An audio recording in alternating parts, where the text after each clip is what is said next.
Voltamos. Acabamos demorando um pouquinho. Cadê o pessoal?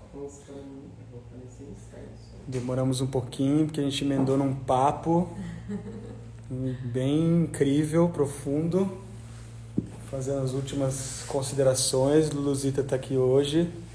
Ela transpôs a barreira do celular, da tela.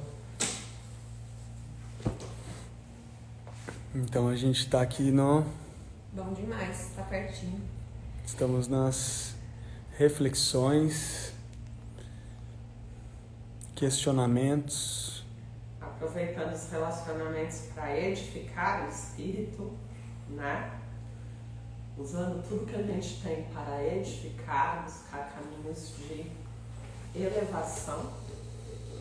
E esses são os melhores momentos de troca. Esses são os métodos de se desenvolver na vida. Que a gente está falando que não existe método. O método é viver, é aproveitar o que a vida te dá, as ferramentas que a vida te dá, a hora que dá. Essa é a sincronicidade, bom dia. De você usar o que tá a seu dispor, né? Tá disponível para você naquele momento. Porque aquilo não caiu para você por acaso, né? Para você usar, se utilizar. E a gente tá atento, observando. E poder usar isso a favor, da melhor forma possível para o nosso espírito. E hoje, nosso último dia de vídeo, a gente está fazendo esse recap da semana, integrando várias informações, várias... E nós que estamos como instrumento, né, assim como vocês, a gente está como instrumento porque é o nosso instrumento. A gente compartilha ele, né? Porque na verdade a gente está fazendo por nós. Eu sempre digo que em primeiríssimo lugar, tudo que eu faço por mim. Porque o meu compromisso maior tem que ser comigo mesmo, né? A gente nasce sozinho, morre sozinho. Então, nenhum compromisso pode ser maior do que o compromisso que eu assumi comigo mesmo, né? No meu processo.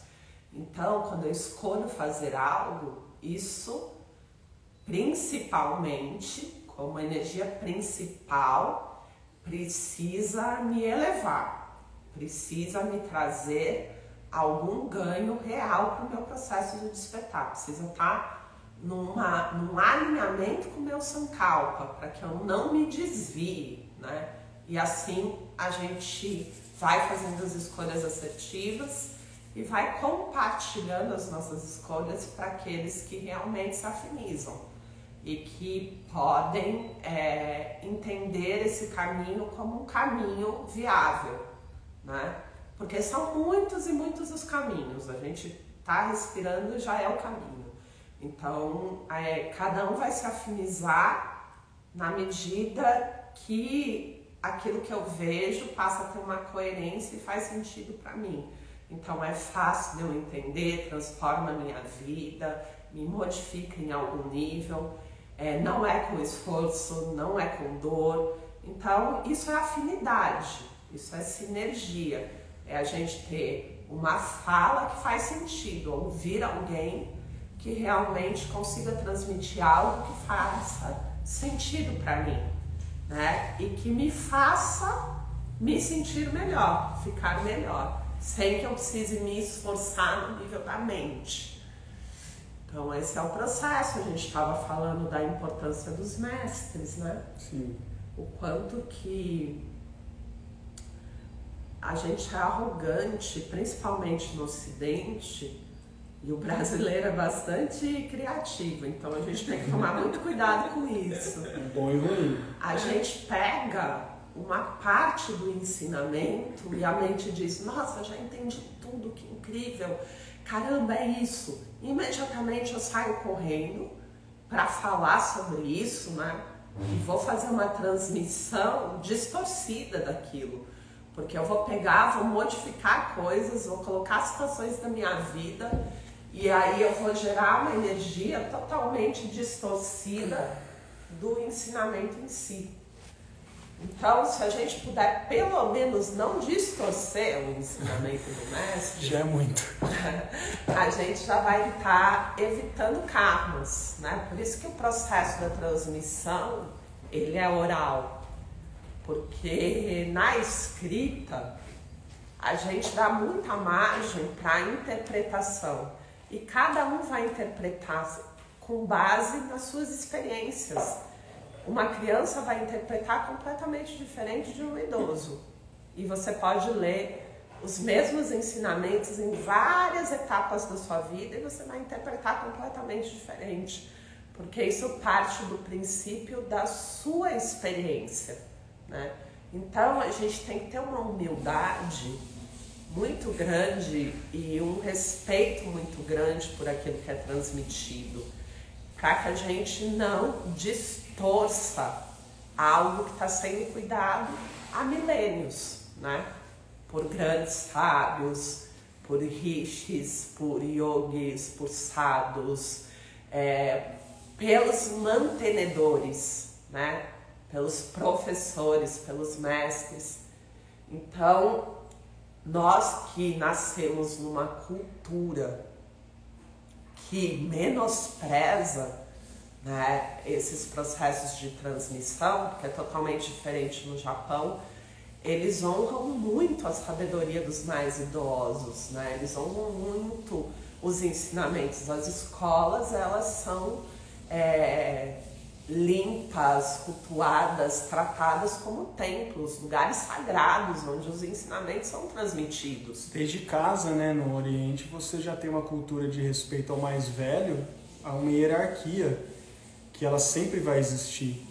Então, se eu sou o irmão mais novo, eu devo respeito à minha irmã mais velha, ao meu irmão mais velho, ao meu pai, ao meu tio, ao meu avô, e assim vai, porque eu sempre vou ser um aprendiz, porque eles valorizam a experiência, porque essa experiência de vida que essa pessoa já teve antes da sua, diz muito.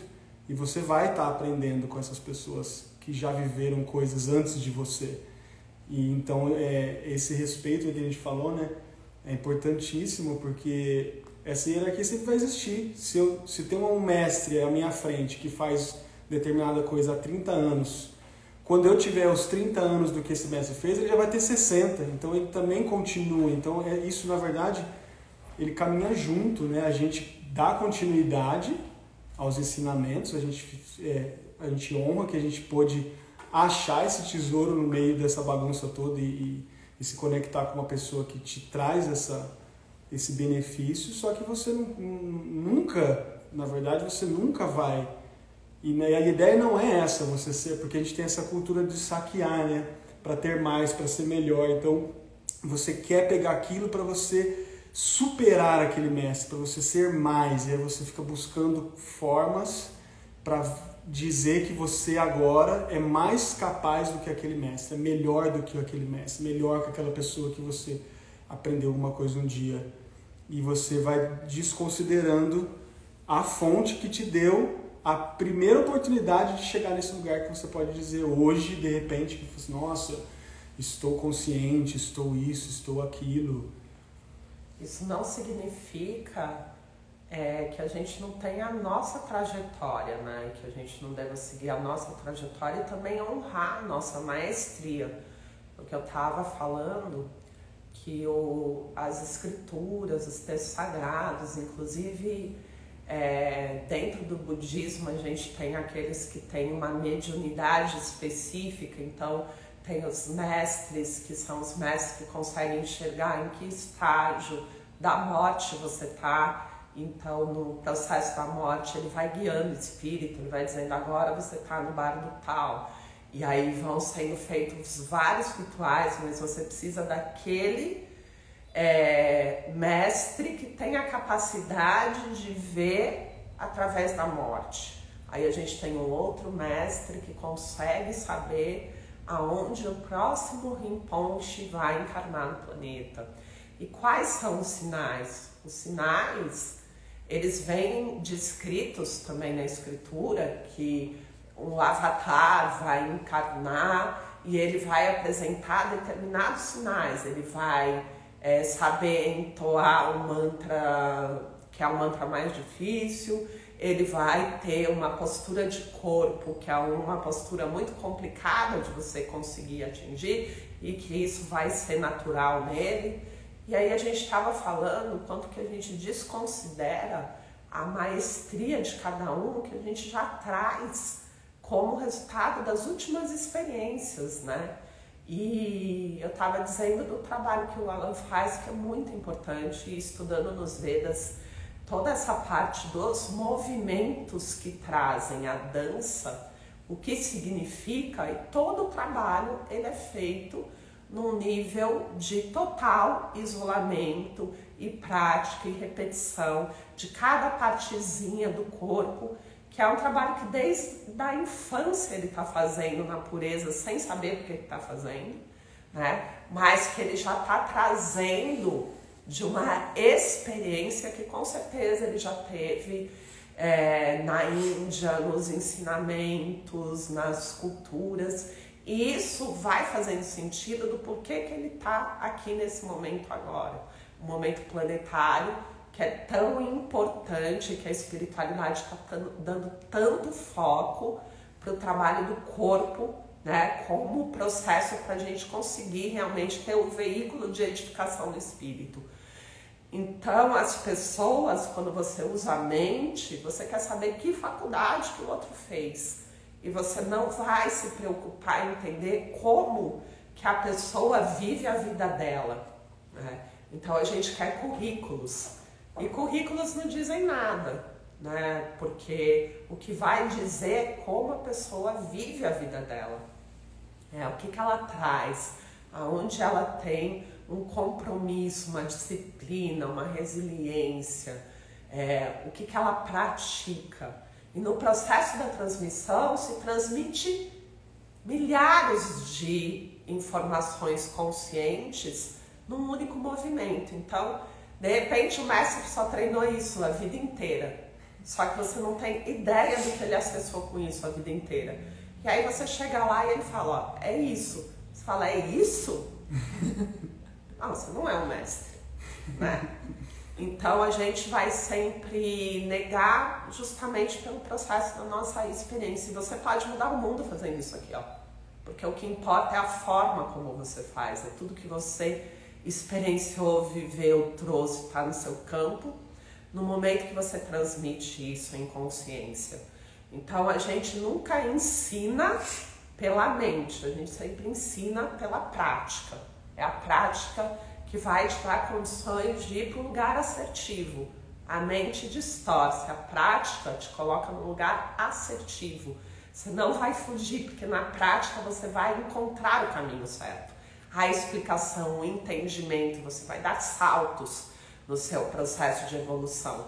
Então o caminho é o caminho da prática e o caminho da transmissão, ele é oral. E por que a gente está falando isso? Justamente porque a gente precisa ser mais humilde, menos arrogante, menos prepotente, para conseguir desestruturar essa mente. Então o discípulo ele busca um mestre, só que a forma de transmissão sempre se deu nos ashramas. Então a pessoa queria aprender, ela ia viver com o ashrama surgia assim, você se mudava e ficava perto daquele mestre, daquela pessoa que você admira e que você sabe que conhece, que tem o caminho. E você chegava lá e o mestre, ele está observando o que você está fazendo, ele sabe aonde a sua mente está e qual é o nível de julgamento que você está tendo, porque ele já passou por tudo isso. E o mestre, ele te provoca de forma silenciosa. Então o mestre pega e come a coisa mais absurda do mundo. Abre uma Coca-Cola na sua frente e começa a tomar Coca-Cola. Para o mestre não importa de verdade o que ele vai fazer, importa o que ele vai transmitir, aonde ele vai conseguir te colocar para que você se enxergue.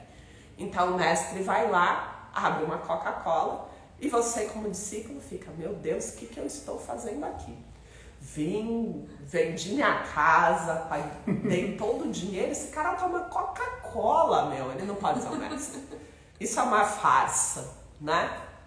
E o mestre tá te olhando, ele tá lá te vendo, olhando sua mente, e dizendo assim, sim, se debata agora. Vamos ver se você tem condições de ir para a próxima etapa, né? Tipo um videogame. Porque eu tô te vendo e tô fingindo que nem estou te vendo. E aí... Ele ainda se diverte com você. Ele tá, na verdade, transpondo, te ajudando a transpor a mente. Porque nenhum ensinamento pode ser transmitido enquanto você não faz a quebra da mente, né? Do princípio do ego e da mente. E você vai conseguir sustentar no esforço até um ponto. Você vai chegar num ponto que você vai explanar. E é esse ponto que o mestre espera. Que você se vulnerabilize. Porque quando você se explanar, você vai olhar para isso, né? Então, a gente não tem condições de julgar o mestre, porque a gente não está conseguindo entender o que o mestre autêntico está instigando em nós, né? E esse é um processo muito importante da gente observar, que na verdade não importa o que eu faço, importa como eu faço, importa a motivação do que eu faço. Então eu posso ir lá e colocar um fio dental e realmente começar a fazer uma prática com vocês. O que vocês vão falar? Se eu aparecer aqui de fio dental para fazer uma prática. Vai ser muito efetivo, porque vocês vão fazer o quê? Vocês vão se debater N mil vezes. Vocês vão julgar 1 milhão de vezes. A consciência, essa pessoa é uma farsa. Onde já se viu tá de fio dental para transmitir um ensinamento, não é assim? Então a gente vai para um nível muito raso.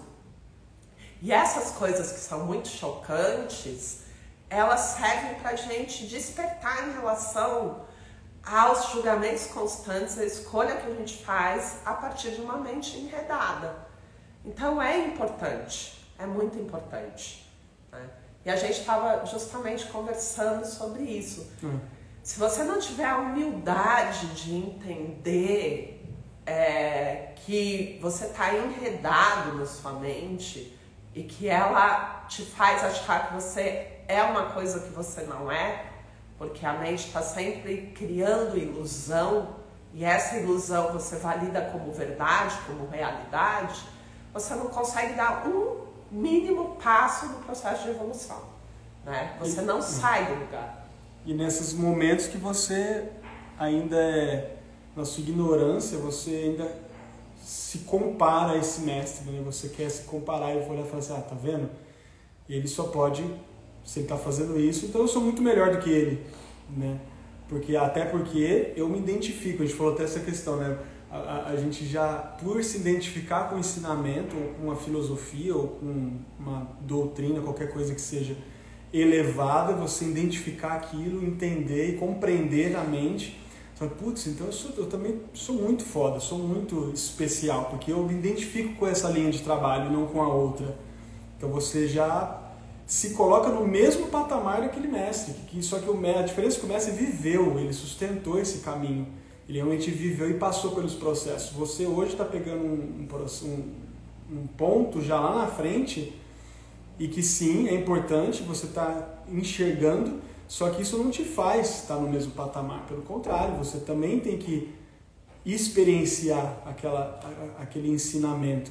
E a gente, é o que a gente falou até aqui, até brinquei, né? Falei, Jesus é a mesma coisa. Se fosse assim, todo mundo que se identifica com os ensinamentos de Jesus já está iluminado e já está no... não precisa de fazer mais nada, né? Já está lá. Só que a gente sabe que isso não é real, né? Entre você se identificar, compreender, entender o que significa e sustentar a ação, e sustentar, né? E viver realmente. Tem poucas pessoas vivendo e sustentando o que Jesus viveu, o que os mestres viveram e realmente nas suas experiências e vidas, das suas determinadas formas, realmente quebrando, né? e sustentando situações para realmente ter esse campo, né? Ter essa força na transmissão, porque isso muda tudo. É o compromisso que você assume com o seu despertar. Então a gente estava falando do processo de Siddhartha Gautama também. Ele abandonou tudo, abdicou de tudo, e aí uma das linhagens que ele buscou seguir, né, nas práticas duríssimas que ele estava, quase morrendo, né, foi parar de comer absolutamente tudo. E aí ele entendeu que ele não precisava desse caminho violento para o corpo físico, que o corpo dele estava sentindo que ele estava sendo extremamente violento com o corpo, e ele sai de um processo de meditação, sei lá, de anos, né, e vai tomar leite. E o que acontece com todos aqueles que estavam seguindo ele, que estavam se entendendo no mesmo patamar? Eles se revoltaram e falaram: ele é uma farsa, como assim você está tomando leite, nós vamos te abandonar, agora nós vamos seguir um outro caminho, porque você realmente não é o que você falou que era. Você realmente não representa nada daquilo, você nos enganou. E Siddhartha, ele já tinha se iluminado dentro daquele processo, chegou a uma compreensão profunda de que não era necessário, que não era isso, era a mente. Ele não precisava. Então, constantemente a gente faz isso, né? E a mente consegue, quando a gente se enreda, você dá uma condição para ela te enredar, dizendo isso é certo, isso é errado. Beber leite significa que você não é iluminado. Não tomar leite é para os iluminados. Quando você dá a condição, você já deu a condição de ser enredado, né? Então, por isso que a gente fala tanto de quebrar condicionamentos, porque condições são criações da mente. E você acaba de acabar com a sua prática. Se realmente você quer usar a prática por um objetivo de não comer, por um objetivo de realmente entender isso, é uma coisa. Agora, geralmente, isso se dá porque a pessoa ela faz a prática, vamos dizer, de não comer, para poder dizer que ela conseguiu fazer algo, que ela é mais iluminada por ela não ter feito uma coisa. E aí por isso que ela julga quando a pessoa toma o leite ou toma Coca-Cola, por exemplo.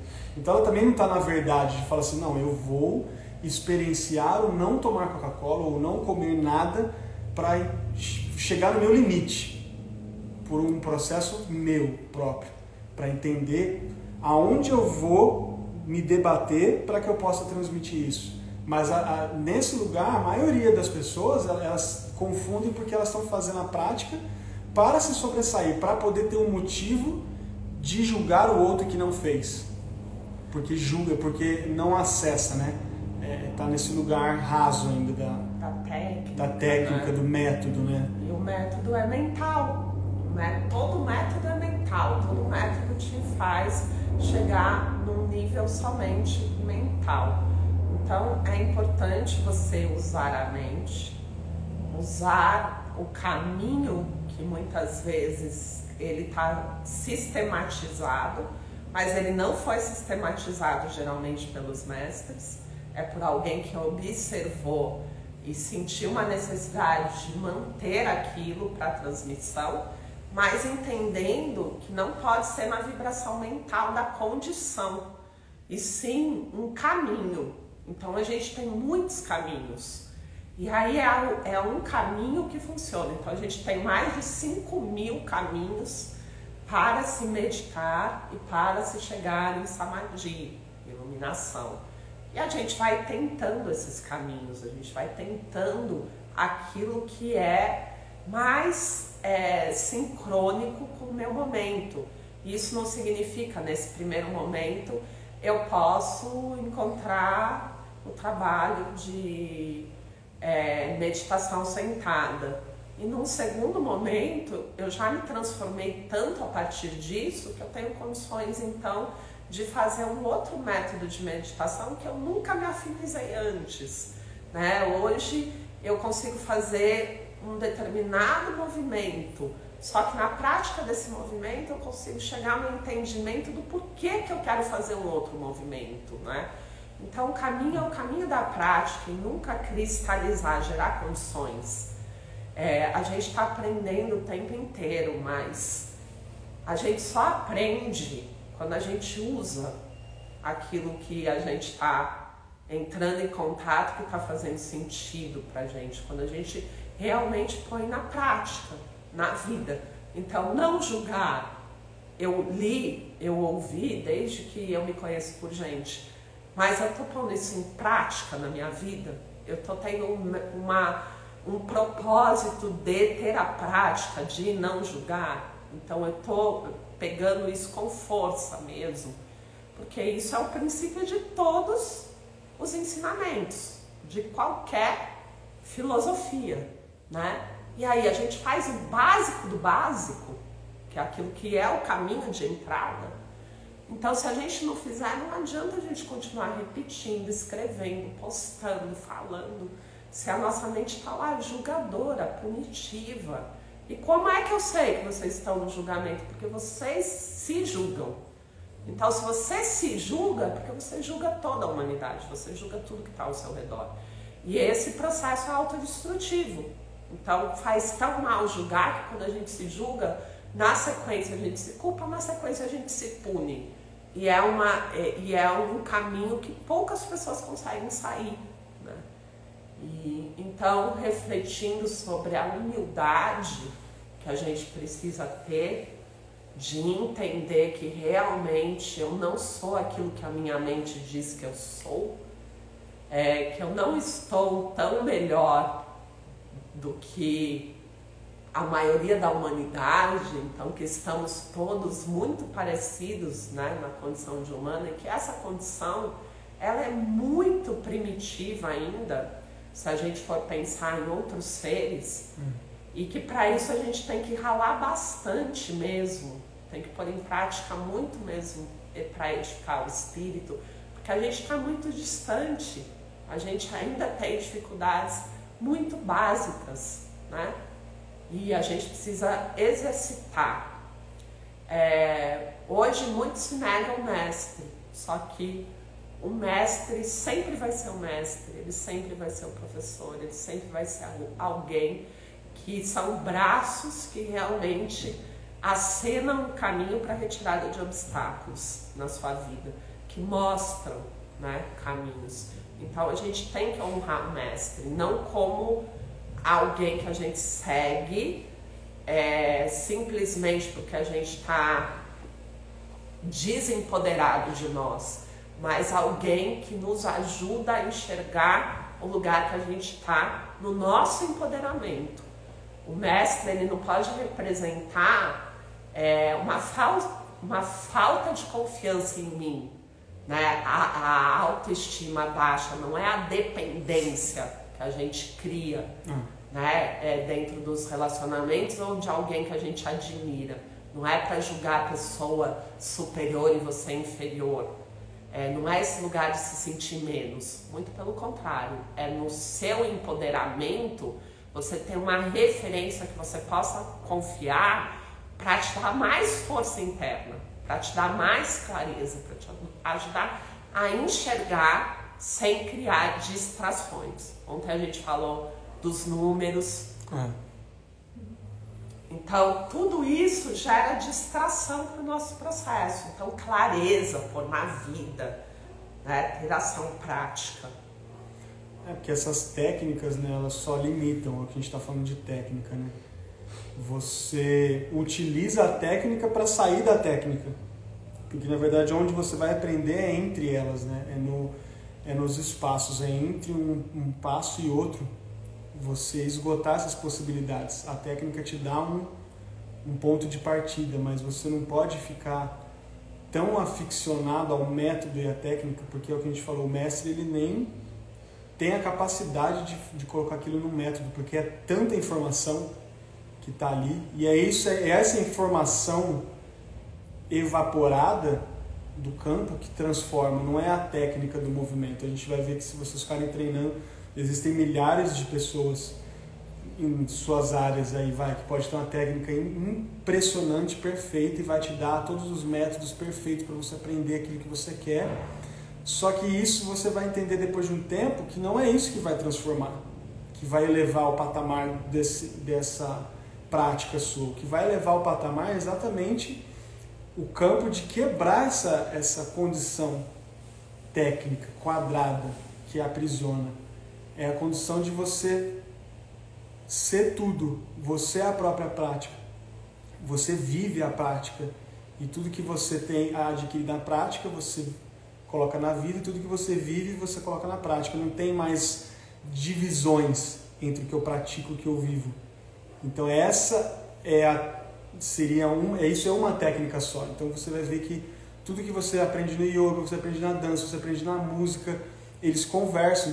A partir de um nível de entendimento e desenvolvimento, tudo é a mesma coisa.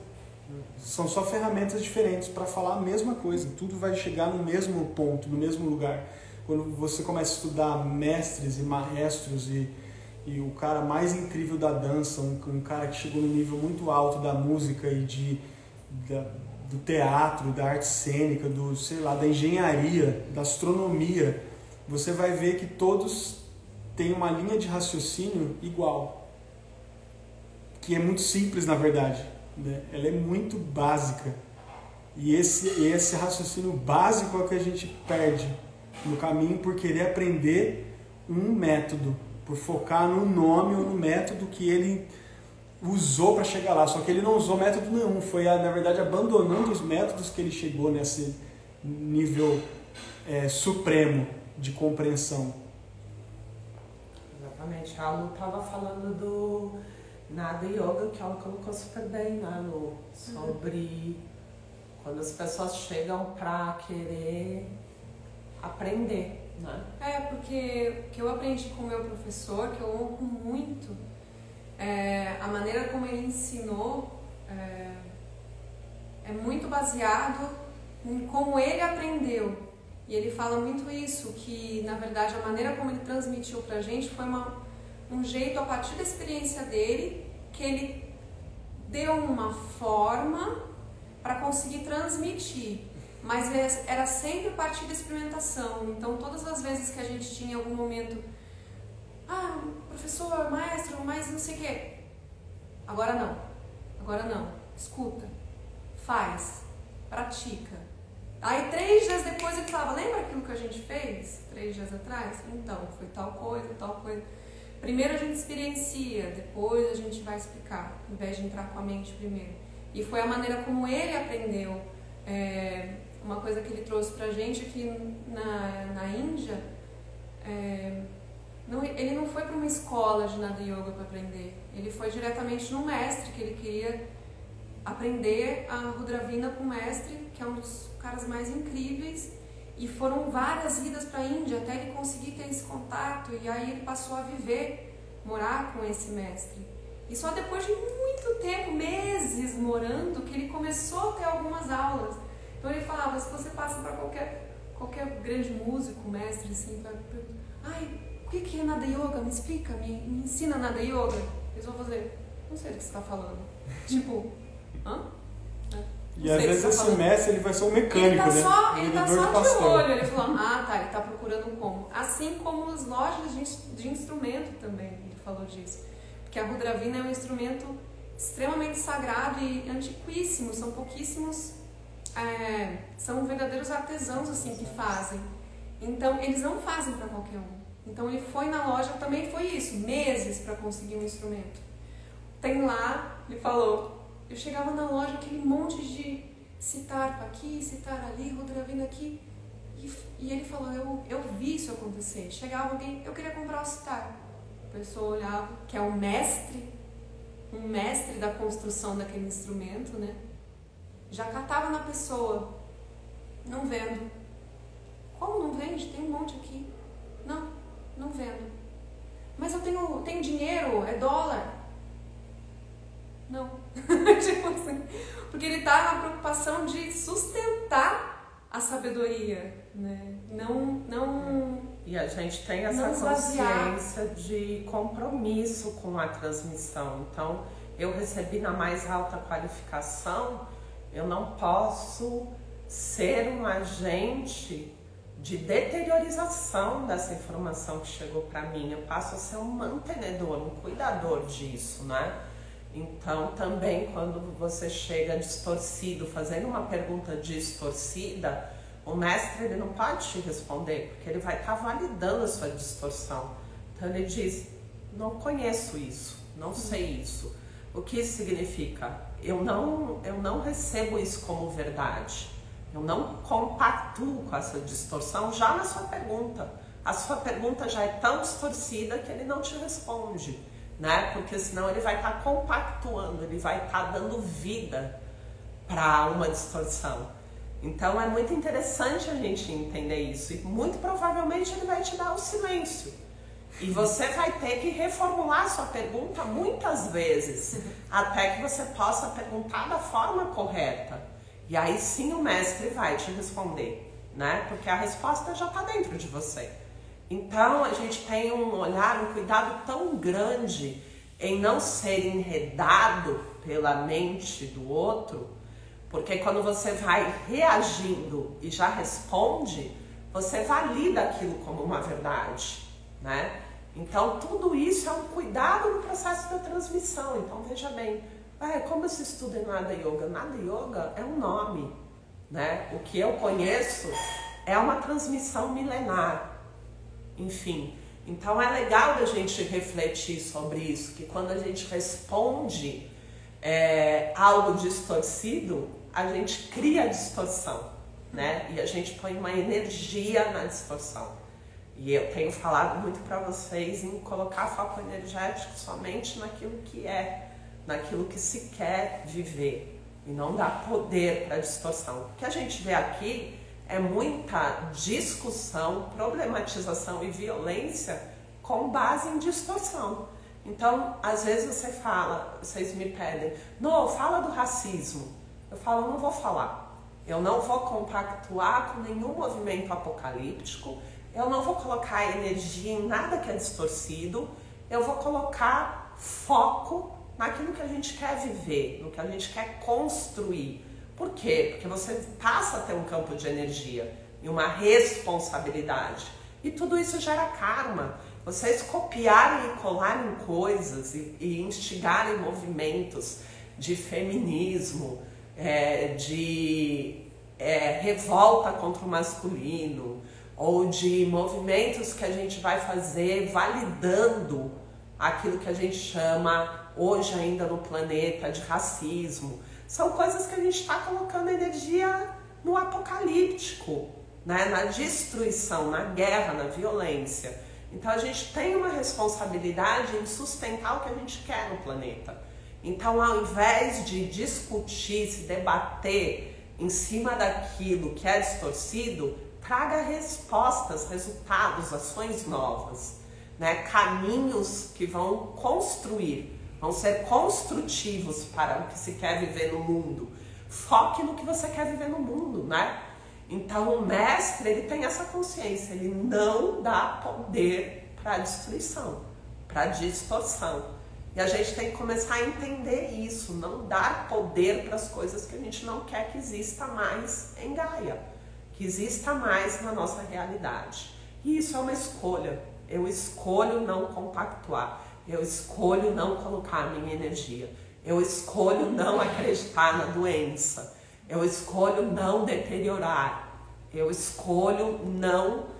Então aí a gente vai escolhendo aquilo que a gente não quer e não coloca energia no que a gente não quer, né? E muito consciente dos enredos. Porque quando a gente valida, discute, coloca energia, a gente aumenta isso, a gente dá poder para isso. E a gente passa a ter um karma coletivo em relação a isso que está sendo construído. E fica externo de novo, né? Tá lá fora, né? De novo. Eu tive essa experiência com a dança quando eu fui estudar um estilo de dança em Nova York. E aí eu já tinha aprendido os passos dessa dança com os dançarinos da segunda e terceira geração dessa dança, que chama House.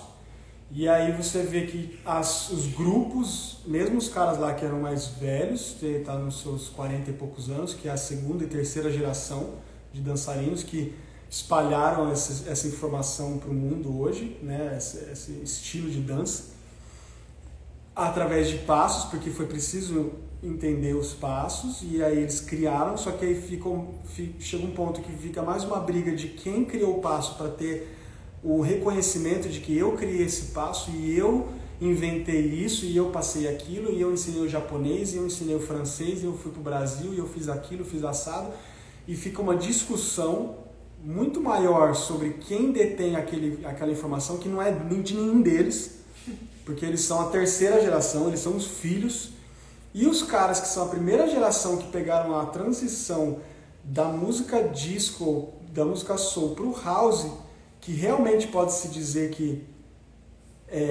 estavam na criação desse movimento. Eles nem falam de passos, eles nem dançam com esses passos, eles nem conhecem esses passos, a dança deles nem tem essa forma. Mas quando você vai estudar e você vai se aproximar dessas pessoas, são pessoas que não trabalham com dança, não são dançarinos profissionais, não aprenderam a dançar na academia, não aprenderam a dançar na escola de dança, eles simplesmente dançam, você comunica, você consegue ter uma comunicação extrasensorial quando você encontra com essas pessoas na pista de dança, é surreal. E são os caras de 60 anos pra cima, e que um que trabalha no metrô, e o outro que é arquiteto, e o outro que é não sei o que não sei o que lá, e não são pessoas que dançam a dança na técnica, no passo da dança. Elas têm a técnica ela existe porque ela dança, e a técnica é a repetição e é o aperfeiçoamento, né, dos movimentos, mas elas não estão focadas no passo, né? É isso que a gente está falando, num formato, num nome, e aí você cria uma cartilha, um nome, e aí depois as gerações seguintes perdem mais tempo discutindo quem inventou, qual foi o nome, se você está fazendo um passo, você está dançando aquela dança, se você não está fazendo um passo, você não está sendo fiel àquela dança. E a primeira geração, os caras, os vovôs que também pegaram essa informação, é uma coisa que vem continuamente, não é de ninguém, na verdade. Exatamente. Essa informação não é de ninguém, esse passo não é de ninguém. Né? Já é uma evolução, de outra coisa. O moonwalk do Michael Jackson, ele pegou também de outras pessoas. Ele vem vindo dos escravos, ele vem vindo dos ancestrais, ele vem vindo e vem evoluindo. Então é uma linha que ela nunca termina, então não é uma pessoa. E é por isso que eu sempre digo, vocês sempre me perguntam, ai não, eu posso usar? Eu sempre digo, pode usar, porque eu geralmente não dou crédito. Que eu não vou saber nem dar crédito. Da onde vem esse ensinamento? De muitos lugares, né? Do Charaka, dos Vedas, de muita coisa que eu estudei, da medicina tibetana, da autocura tântrica tibetana, do não sei o quê. E a compilação de tudo isso, vivido, se transforma em algo que é fácil de ser transmitido. Mas isso é meu? Não é, eu recebi, né? Do Divino Criador, daquele que cria tudo. E eu recebi, transformei, vivi, estou transmitindo, e quando chega para você, é seu. Você recebeu também. Então você pode usar isso. E eu não quero crédito, e eu não quero patentear, né? Porque hoje tudo é patentear. Isso é meu, fui eu que criei, fui eu que falei, fui eu que ensinei. Não foi. É uma puta mentira, isso é um roubo, você tá roubando quando você fala que você criou alguma coisa, desculpa. Ninguém cria nada, a gente transforma tudo. Então assim, não pode ser seu. E aí tudo isso que tem esse apego destrutivo, né, do que é patenteado e a técnica, e você tem que fazer assim, tem que pagar, e tudo tem um preço, é precificado, né, nesse mercado que virou o mercado da espiritualidade, da informação, da informação, e são coisas que vêm da alma, entende? São manifestações da alma que você só acessa num nível de transcendência, de pureza, né? Num lugar de pureza, de abertura, de vulnerabilidade, de entrega, de vontade de compartilhar. E nada vai fazer sentido se você não puder compartilhar. Aí você conseguiu fazer a dança mais incrível, não tem ninguém para assistir, né? Para você compartilhar, porque a natureza do amor é doar, gente. A natureza do estar nesse estado iluminado é doar o estado iluminado, porque você está transbordando, você precisa compartilhar. Então, é contrário àquele lugar mesquinho de eu não vou permitir que as pessoas tenham acesso. Então, a gente tem que começar a observar a natureza da vibração daquilo que a gente recebe, né? E a gente não recebe dessa forma mental. O valor que a gente dá, ele não pode ser um valor intelectual para as coisas, e sim para o momento. O estar com o mestre, vendo ele beber uma Coca-Cola, é muito maior do que todo o estudo que pode estar lá numa apostila. E isso não tem preço, né? Não tem, não tem preço, né? Isso não precifica.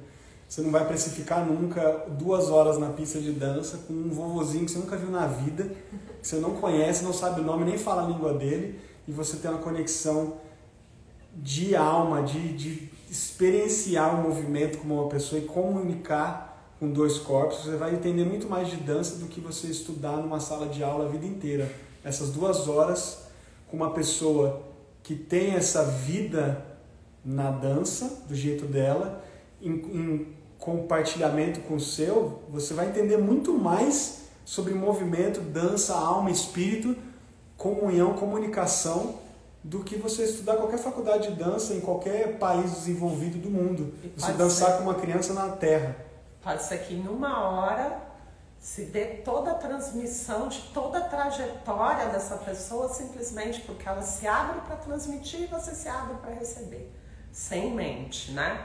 E isso se dá uma ponte luminosa de cardíaco para cardíaco, de campo para campo, e os campos se integram e você vai sentindo o ganho de receber do campo de energia daquele ser que viveu, experienciou, né? Então vai ser muito diferente. Tudo que o Alan está fazendo desde criança, a Lu sabe, que era insuportável para a família. Ele o dia inteiro sem parar, repetindo a mesma coisa. Não aguento mais. 3 anos junto, eu acordava com dum, eu ia dormir. O que te levou a nunca desistir? O que te levou, né?